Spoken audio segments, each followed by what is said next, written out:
Assalamualaikum warahmatullahi wabarakatuh.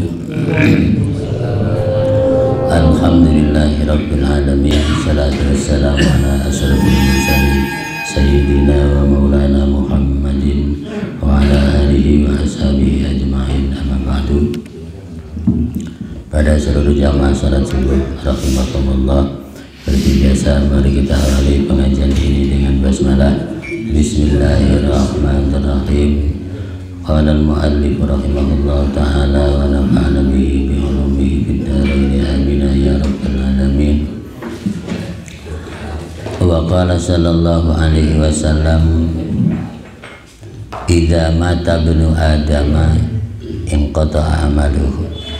Fi riwayatin wa qala alaihi salatu wassalamu mautul ulama zulmatun. Baginda Nabi sallallahu alaihi wasallam bersabda, mautul ulama zulmatun kafilatin fiddin. Kewafatan para ulama adalah merupakan kegelapan.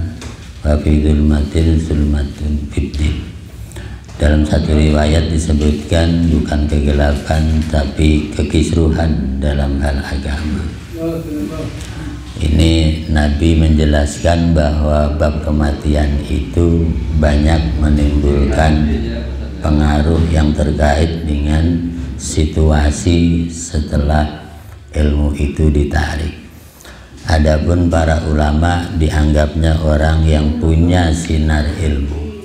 Ketika dia dipanggil oleh Allah, maka sinar ilmu akan hilang. Ketika sinar ilmu akan hilang, yang biasa menjadi pelita masyarakat atau menerangi masyarakat, maka jadi gelap, kata Nabi. Biarlah gelapnya apa? Dari riwayat yang lain, gelap itu maksudnya kekisruhan dalam hal agama. Kalau kisruhnya bisa macam-macam kan. Ini kalau imam masjid wafat, siapa yang ganti? Namanya kisruh kan ya.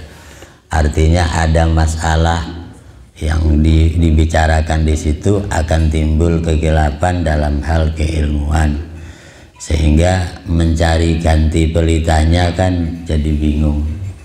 Ya, ini yang pantas ganti siapa itu jadi ada perubahan biasanya. Mungkin juga yang menggantikan bisa lebih bagus sinarnya, boleh jadi sinarnya lebih meredup gitu. Ya, jadi kegelapan. Contohnya ketika Nabi wafat ajalah. Ketika Rasulullah wafat itu kan problem beratnya adalah transisi nur kenabian menuju nur di bawah kenabian. Kalau Rasul kan kalau salah dikit diluruskan sama Jibril. Lah kalau bukan Nabi, Abu Bakar salah, siapa yang lurusin? Ya, karena bukan Nabi. Ya, lah disitulah terjadi kekisruhan luar biasa, sehingga ketika Rasul wafat itu sahabat Nabi yang begitu hebat aja ada yang murtad cukup banyak. Ya, jadi karena mereka terlalu fanatik kepada Rasul, seolah Rasul itu manusia yang tidak mati-mati gitu kan. Sehingga begitu Rasul wafat mereka banyak yang murtad. Sehingga Abu Bakar ketika mau menggantikan Rasul dalam arti keilmuan bukan kenabian, itu Abu Bakar ngambil ketegasan siapa yang murtad harus kembali kepada keislaman yang benar. Kalau tidak kembali kepada keislaman yang benar, kata Abu Bakar, harus dihukum mati, karena orang murtad harus dihukum mati. Akhirnya tegas Abu Bakar itu pidato di depan para sahabat. Ya, bagi yang nggak mau kembali, tetap mereka murtad, tetap dihukum mati waktu itu. Yang kedua, orang-orang yang menolak diajak zakat. Jadi agenda Abu Bakar waktu itu beratnya mengatasi orang murtad dan mengatasi orang yang tadinya biasa zakat tidak mau zakat lagi ketika Nabi wafat. Ya, itu artinya sinar Nabi yang begitu hebat diambil oleh Allah, akhirnya penggantinya cukup kisruh, siapa yang pantas. Itu karena Abu Bakar juga kan nggak langsung dia memimpin kan atas ide para sahabat yang lain, karena Abu Bakar dianggap paling senior dan keilmuannya jelas karena dia teman Rasul sejak kecil sebelum jadi Nabi, dengan perbedaan usia 2 tahun lebih tua Abu Bakar itu. Jadi sahabat lama tentu lebih tahu bagaimana kondisinya. Cuman Rasul wafat lebih dahulu, padahal lebih muda 2 tahun. Itu lah sama di mana-mana ketika ulama besar wafat biasanya gantinya ya bingung di sana. Ya ada yang lebih, ada yang pas, ada yang lebih bawah. Ya contoh yang ada di Banten aja lah. Ya di Banten itu kan dulu ulama besar kan ada Kiai Sam'un, ya, pendiri Al Khairiyah, Syekh Abdurrahman pendiri Mataul Anwar, Syekh Kiai Abdul Latif Cibeber, ya kan. Itu setelah wafat kan gantinya pasti bingung ya siapa yang ganti. Ya sehingga kalau nggak pas kurang gitu pasti turun sinar ilmunya gitu, ya kan. Kalau kualitasnya nggak sama pasti masyarakat juga penilaiannya juga turun, sehingga umat yang tadinya penuh jamaahnya bisa berkurang. Ya contoh ya kan seperti kayak di Cilongok gitu kan, di Pasar Kemis dia ketika Buya Dimyati Pasar Kemis wafat kan diganti dengan Ajingan Uci. Ujang Uci juga wafat, sekarang kan ya jamaahnya tidak ribuan kayak dulu gitu kan. Itu jadi memang itu yang dimaksud sinar tadi itu jadi gelap, ya kan. Itu ya itulah yang disebut dengan transisi tadi. Itu boleh jadi transisi lebih baik, boleh jadi tidak. Nah ini ya kalau benar milihnya insya Allah bagus, tapi kalau salah milihnya lah ini yang jadi masalah. Ya begitu didaulat siapa yang pantas ternyata yang pantas malah merasa tidak pantas gitu kan, yang tidak pantas merasa pantas. Begitu naik ya karena ambisi, begitu naik ya malah tidak mampu gitu kan. Akhirnya terjadilah perubahan, penurunan ilmu yang sangat jauh. Itu kan ya. Ya contohnya kayak di Gontor ketika Kiai Zarkasi wafat gitu kan pendirinya. Ya sama anaknya juga akhirnya jadi masalah berikutnya. Akhirnya terpecah antara saudara sepupu. Itu kan ya. Itu kejadian yang tidak mungkin bisa dihindari ketika terjadi ulama dipanggil oleh Allah. Ya makanya Nabi di bahasa yang lain mautul alim, mautul alam. Wafatnya orang alim berarti matinya alam ini. Artinya tidak ada penyuluhan yang dimaksud. Selanjutnya Nabi menyebutkan idza mata ibnu Adam ay al insan. Apabila manusia meninggal, anak Adam berarti manusia kan, kemarin sejarahnya udah dibahas ya, Nabi Adam dengan nama Adam. Adam artinya apa? Adonan gitu kan. Kemudian Nabi Adam dikasih nama insan setelah lupa akhirnya makan buah khuldi kemarin, disebutlah dengan insan. Insan itu artinya lupa, ya kan. Makanya Nabi itu dianggap insan kamil, manusia yang sempurna. Lah di sini sebutan insan. Lah anak Adam artinya insan, insan artinya manusia. Disebut insan karena punya sifat lupa.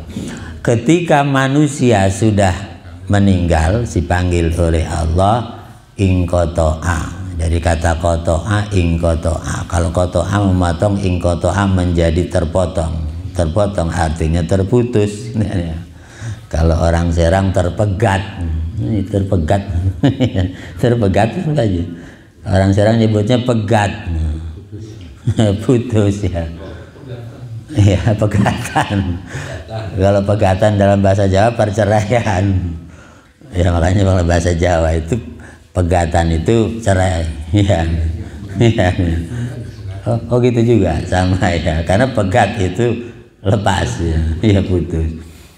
Ingqata'a menjadi putus ya, atau lepas ya, putus amaluhu amal ai faidatu amalihi, yang putus adalah faedah amalnya, wa tajdidu sawabihi, dan keberlangsungan pahala amalnya.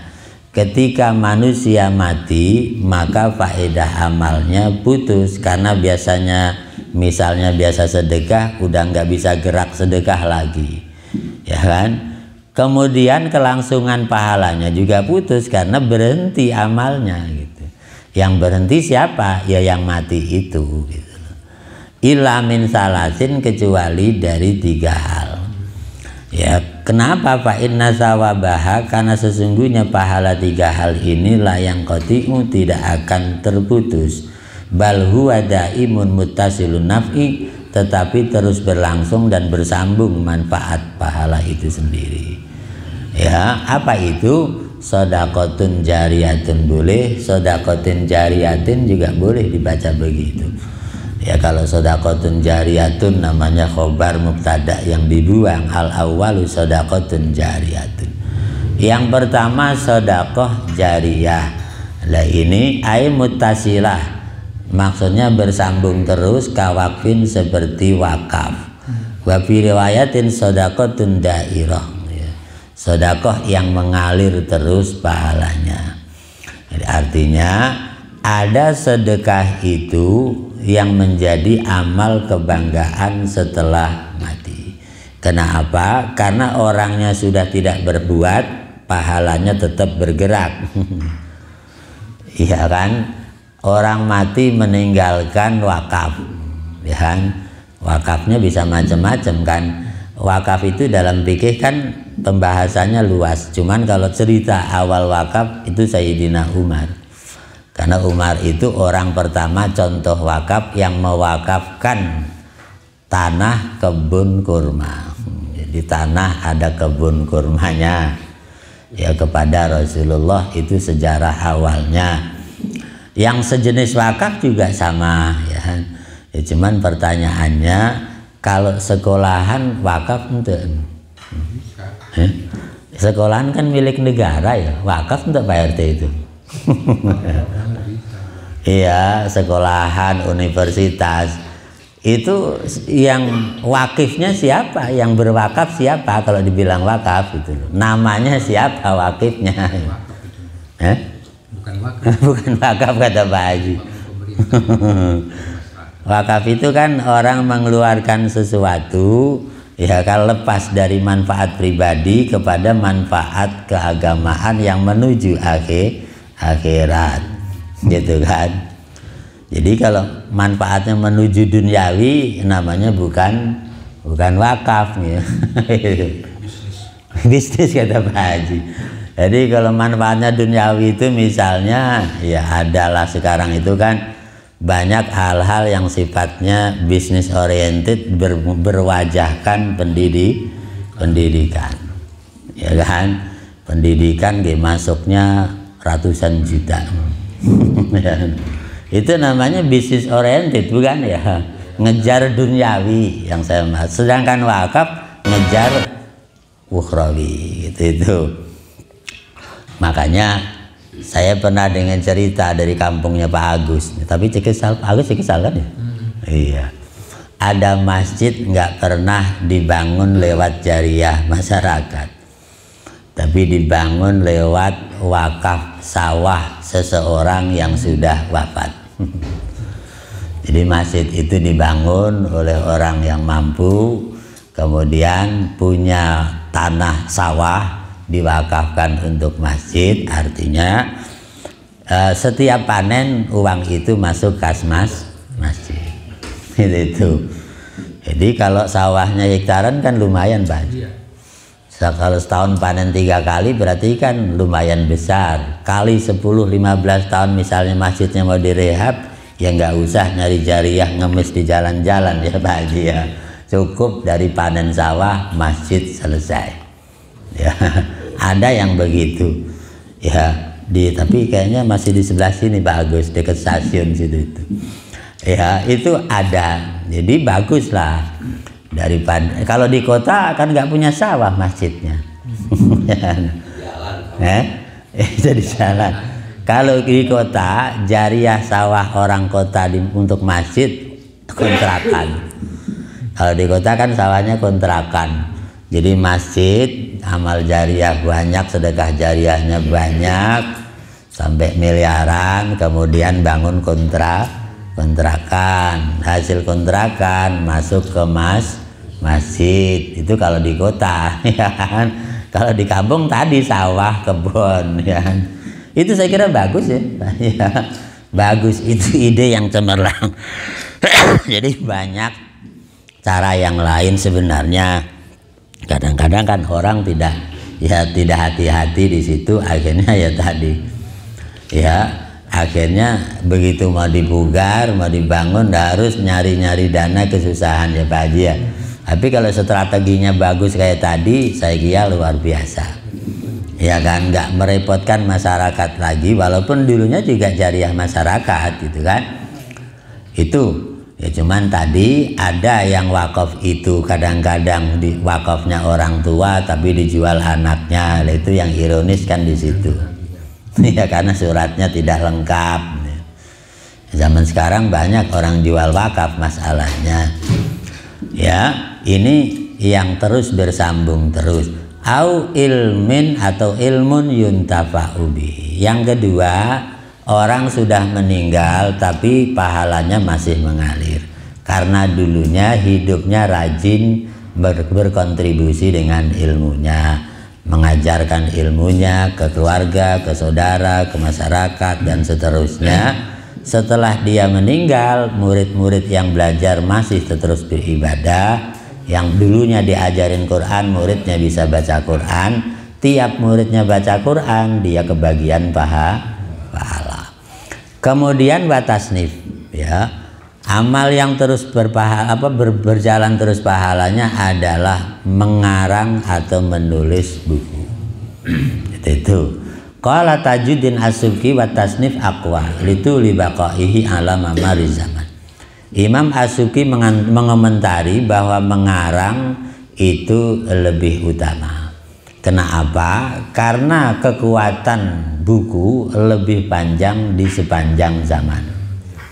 Ya kan, kalau orang ngajar langsung, muridnya paling berjalan umurnya sekian tahun wafat, selesai berarti. Ya kan? Tapi kalau orang kayak Imam Bukhari nulis hadis gitu tuh kan, Imam Bukharinya mah udah wafat tapi hadis Imam Bukhari masih dibaca terus sampai kiamat, maka Imam Bukhari pahalanya dapat. Itu.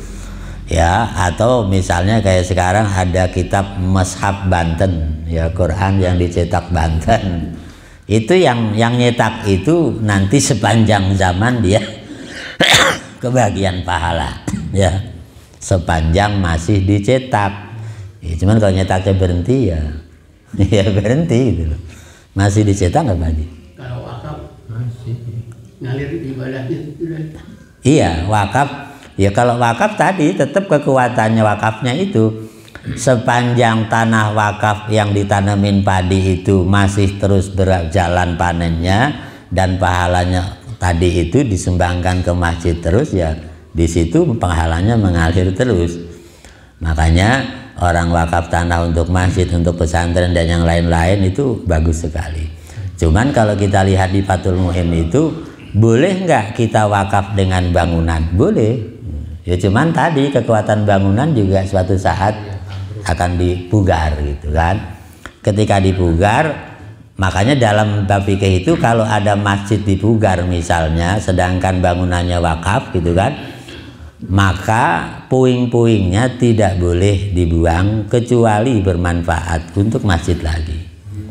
Itu artinya kalau misalnya ada yang butuh, suruh beli, nanti uangnya dikembalikan ke masjid lagi, namanya memperpanjang pahala. Itu Agus. Jadi nggak bisa dibuang begitu aja, tapi harus ada timbal balik amal orang yang wakaf jadi puing itu menjadi pahala lagi. Pakai ngurung jalan gitu. Iya, tapi yang nguruk yang itu nguruk jalan mana? Ini jalan masjid. Di jalan mana aja Pak? Enggak, kalau untuk nguruk jalan ya orang yang nguruk itu ganti uang ke masjid untuk memperpanjang pahala yang dulu orang beramal itu. Walaupun jumlahnya turun kan masih berjalan gitu maksudnya Pak Haji ya. Itu aturannya. Nah, makanya disitulah orang disuruh hati-hati. Cuman dalam fikir lebih luas lagi, boleh nggak wakaf bangunan antara yang satu dengan yang lain berbeda? Ya kalau di Patulan itu begini, kalau bangunan lantai 2 boleh yang diwakafkan atas 2, bawahnya tidak. Gitu itu. Bangunan kan lantai 2, yang lantai atas diwakafkan, bawahnya tidak, itu boleh dalam Islam juga. Ya kan boleh jadi bawahnya tempat parkir gitu kan ya Pak Haji ya. Di atasnya diwakafkan untuk musola atau untuk masjid. Nah itu ya, cuman tadi sekarang itu megang wakaf itu cukup berat resikonya ya, karena banyak tadi surat-surat yang babaliut ya. Surat-surat yang babaliut harus dikembalikan ke posisi yang benar, karena dulu urusan wakaf itu cukup di KUA kecamatan ya Pak Haji ya, tapi sekarang harus ada referensi ke Kemenak kota dan kabupaten, nggak bisa ditangani kecamatan sendiri. Kalau dulu kan cukup dari KUA. Sekarang KUA itu cuma rekomendasi, yang memutuskan itu kementerian, kabupaten atau kota. Sekarang undang-undangnya. Jadi itu orang awam banyak yang nggak tahu di situ, iya kan? Maka disitulah kadang-kadang penyuluhannya perlu ya Pak Haji, penyuluhannya perlu. Karena masyarakat kalau nggak ngerti kan kasihan juga gitu. Ya seperti dulu kan yang masjid yang di situ nggak dibangun-bangun itu karena suratnya tadi, ya kan, tumpang tindih ngurusnya susah. Ya mungkin dulu wakafnya cuman 100 meter, yang satu lagi nyumbang 100 meter, nyambung-nyambung. Akhirnya suratnya berapa itu ya kan ya. Akhirnya suratnya kan nyambung-nyambung gitu tuh kan. Akhirnya disitulah kadang-kadang jadi lama, orang awam males ngurusnya gitu tuh. Nah di situ yang harus turun tangan siapa? Yang harus turun tangan tentu Majelis Ulama, ya kan, karena dia hubungannya dengan Kementerian Agama. Ya, cuman di sini berikutnya awaladin salihin, ya, atau pahala berkepanjangan itu melalui proses membentuk anak menjadi soleh, baik anak pribadi maupun anak orang lain sama saja. Kenapa di sini disebutkan anak yang mendoakan orang tua? Ini hanya tahrid ya, maksudnya penekanan. Kalau anak mendoakan orang tua itu satu keharusan gitu. Ya, kalau anak orang lain bukan satu keharusan gitu doang bedanya, tetapi pahalanya sama gitu. Ini kan ya. Jadi bahasa anak itu yang dimaksud bukan anak pribadi aja, maksud Nabi. Cuman kalau anak pribadi memang ditekankan harus mendoakan orang tuanya. Jadi kalau anak tetangga kita didik sampai jadi orang yang hafid Quran, ya kita yang kebagian pahala walaupun kita tetangganya. Gitu itu. Ya makanya kalau orang tadi wakaf tanah untuk pesantren tahfidz misalnya, lah orang yang wakaf ini kebagian pahala setelah meninggal. Nah itulah makanya para ulama dulu sering berwakaf kayak begitu, seperti Imam Ghazali dan yang lain-lain. Ketika wafat sudah tidak punya kekayaan apa-apa karena semuanya sudah diwakafkan untuk kelanjutan pahala yang ditunggu-tunggu. Ya cuman di sini ada keterangan lagi oleh Imam As-Suyuti, ahli tafsir dari Mesir yang nulis tafsir Jalalain itu, maka namanya Jalaluddin As-Suyuti. Imam Jalaluddin As-Suyuti ahli tafsir dan sekaligus ahli hadis. Kalau manusia meninggal sebenarnya yang ditinggalin itu bukan 3 itu pahalanya, tapi kata beliau di sini disebutkan sampai 10. Ya, bahkan di sini di riwayat yang lain sampai 11. Jadi bukan 3. Jadi kalau orang sudah meninggal pahala masih mengalir bukan 3 kata Imam Suyuti, tapi sampai 11 di sini. Yang pertama di sini apa tambahannya? Membuat sumur. Ya, membuat sumur Ya buat sumur untuk orang banyak. Ini di kampung nggak ada air, dia ngebur air sampai 300 meter, orang sekampung kebagian semua. Itu juga amal yang pahalanya tidak putus setelah meninggal. Jadi ada jariyah sumur gitu maksud Pak Haji. Ya, jadi jariyah sumur itu pernah dijalankan oleh istrinya Khalifah Umar bin Abdul Aziz. Jadi Umar bin Abdul Aziz itu kan istrinya namanya Sayyidah Zubaidah atau Siti Zubaidah. Siti Zubaidah itu ikut berperan karena suaminya khalifah paling teladan. Ya, Umar bin Abdul Aziz itu khalifah paling teladan karena dia ponakan Sayyidina Umar. Umar bin Abdul Aziz itu ketika jadi khalifah, rakyatnya sejahtera semua. Satu saat beliau nyari orang yang bisa nerima sedekah, keliling-keliling nggak ketemu. Karena semuanya sudah sejahtera semua. Ya, jadi rakyatnya udah sejahtera semua, nyari orang mau nerima zakat nggak ketemu. Zaman Khalifah bin Abdul Aziz. Ya sukses itu Abdul Aziz itu. Lah istrinya saat itu ide begini, Pak, boleh nggak saya berjariah? Ya Mbak membantu Bapak apa? Jariah bikin sumur aja saya. Ya diizinkan sama Umar bin Abdul Aziz. Pengennya bikin sumur berapa Ibu? 3. Jadi dia bikin sumur 3 untuk masyarakat. Nah itu yang dicontohkan tadi Imam Suyuti. Berarti dia ngambil contoh istrinya Khalifah Umar bin Abdul Aziz. Yaitu jadi tidak mesti namanya jariah masjid, musola, pesantren aja, enggak gitu ya. Nyatanya juga sumur bisa. Ya. Kemudian doa yang diajarkan kepada orang lain. Jadi orang nggak bisa doa diajarin doa. Ya sama kan nanti kalau murid-muridnya berdoa dia juga dapat pahala. Gharsun nahli berikutnya nanam kurma. Nanam kurma untuk wakaf tadi maksudnya ya, wakaf kebun kurma. Berarti kan boleh nanam singkong, wakaf singkong ya. Jadi wakaf tanah diisi dengan tanaman maksudnya. Itu juga bisa ya. Kemudian waro satu mashabin ya. Meninggalkan jariyah berbentuk mazhab Quran. Jadi begini, orang biasanya kalau Ramadan kan pada rajin tadarus apa tadarus? Tadarus apa tadarus? Tadarus apa tadarus? Bingung jawabannya ya. Kalau tadarus baca sendirian. Kalau tadarus rame-rame yang baca satu, namanya tadarus. Lah kita ini tadarus apa tadarus? Ya ada yang tadarus, ada yang tadarus. Cuman yang dianjurkan Nabi tadarus.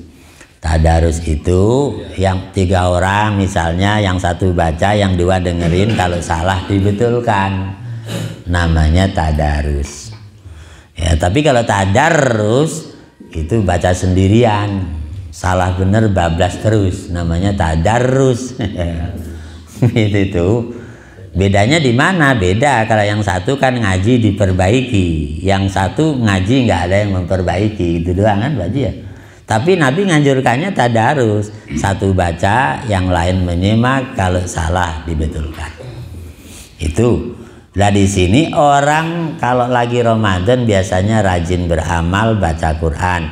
Lalu kita punya uang, saya punya uang sedekah sedikit nih, beli mashaf Al-Quran di toko Al-Quran. Ya taruhlah beli 100 ya kan, 100 mashaf Al-Quran dibagi 10 masjid. Jadi masing-masing dapat 10 gitu kan. Nanti kalau orang misalnya pada baca Quran yang tadi itu, ya dia kebagian pahala ketika dia nanti meninggal. Quran yang tadi dibaca di masjid-masjid dia juga dapat pahala gitu.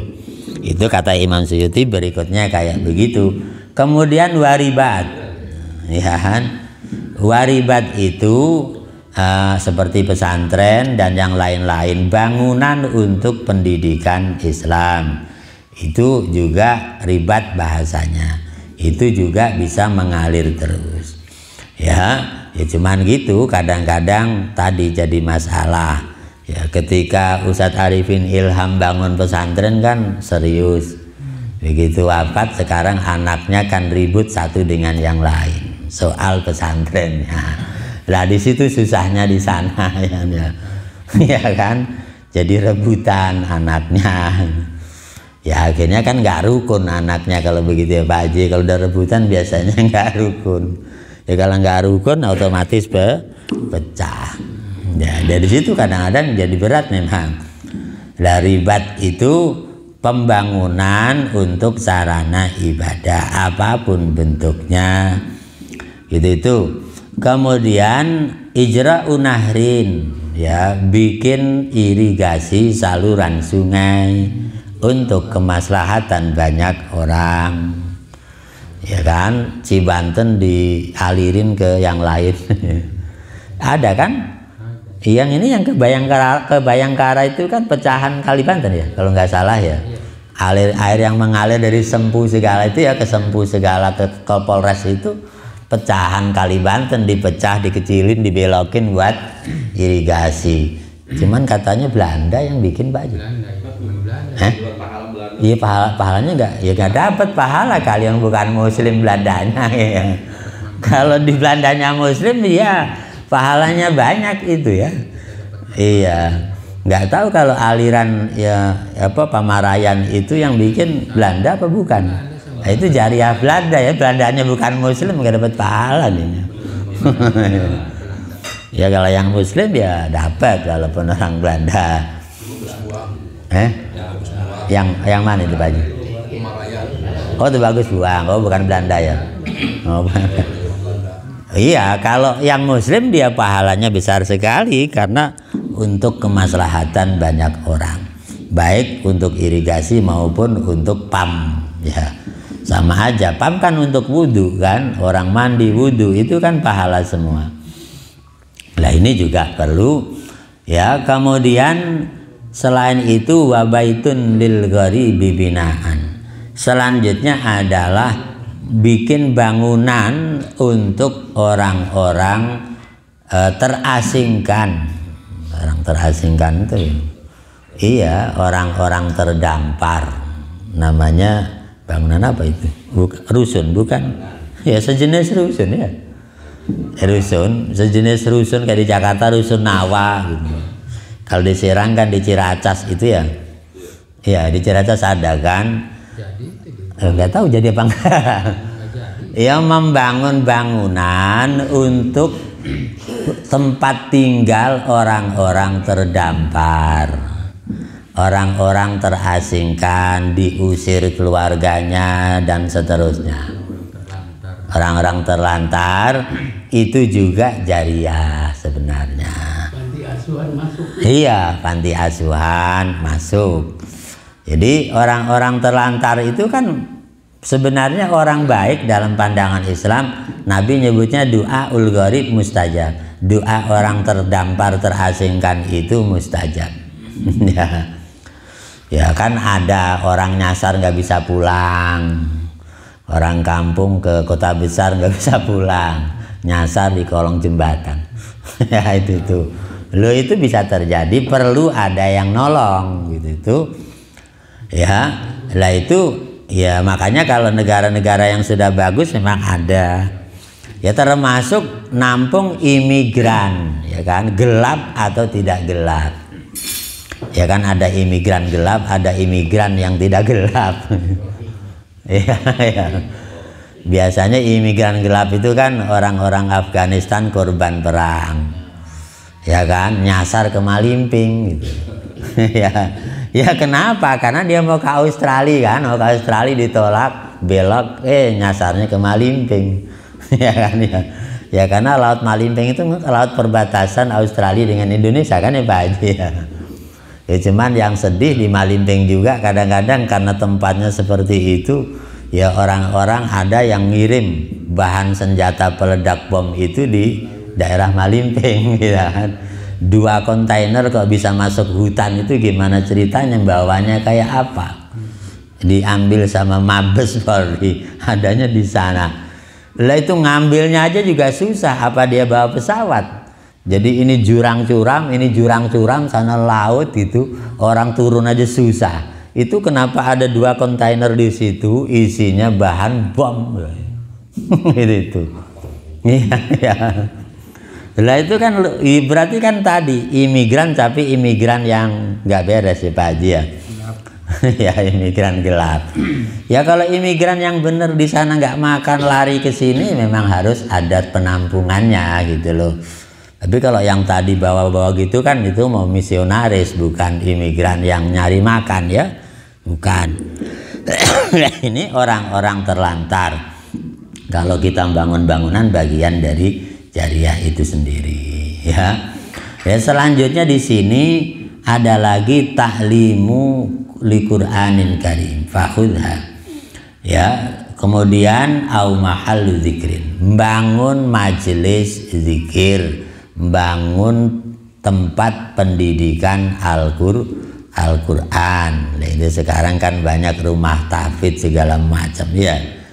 Itu rumah alias tempat untuk menghafal Al-Quran, atau membangun tempat untuk tempat zikir ya, cuman tadi tempat zikir itu bisa isinya zikir, bisa juga isinya pengajian, karena pengajian bagian dari zikir, baca Quran juga bagian dari zikir sebenarnya ya. Cuman kan di kita ini suka difokuskan ya, kalau orang nyebut majelis taklim zikir ya memang zikir doang, kalau kita kadang-kadang begitu. Contohnya ada majelis-majelis yang zikir itu milik majelis zikirnya Mbah Hanom gitu kan, namanya Thariqat Qadiriyah Naksabandiyah ya kan. Ada majelis zikir yang lain seperti zikirnya Syadziliyah, zikirnya Ghazaliyah gitu kan. Kita suka beda-beda, tadi itu warna-warninya beda-beda, tapi semuanya tetap majelis zikir, cuman versinya yang berbeda-beda. Begitu juga pesantren Al-Quran juga beda-beda. Ada pesantren Quran cuman ngajarin tilawah doang, lagu-lagu doang ya kan. Ada lagi yang tahfidz doang, lagu-lagunya nggak ada gitu kan ya. Ya ada yang cuman tahsin aja, tajwid dengan makhraj dan baca Quran. Beda-beda kan Pak ya? Beda-beda. Artinya targetnya hanya cuman baca dengan bagus, tajwidnya bagus, udah, nggak harus hafal gitu kan ya. Ada yang ngejar hafal, malah tajwidnya rusak, nggak ada juga ya. Lah itu masalah ya kan ya. Hafal Pak Baliut malah repot ya. Nanti dibetulinya susah. Itu. Jadi ada jariah yang bermacam-macam di sini, tinggal pilih. Termasuk jariah selain irigasi adalah jariah bikin jalan gitu. Jadi kalau kita misalnya dari sini ke sana nggak ada jalan, kemudian kita sepakat nyumbang 2 meter gitu kan Pak Haji ya, sampai jadi akses jalan, itu juga jariah, cuman berbentuk jalan itu. Makanya orang jariah jalan itu lebih menarik Pak Haji. Kenapa lebih menarik? Yang lewat jalan itu kan boleh jadi beriman, boleh jadi tidak beriman. Tapi kalau masjid kan semuanya beriman, benar ya?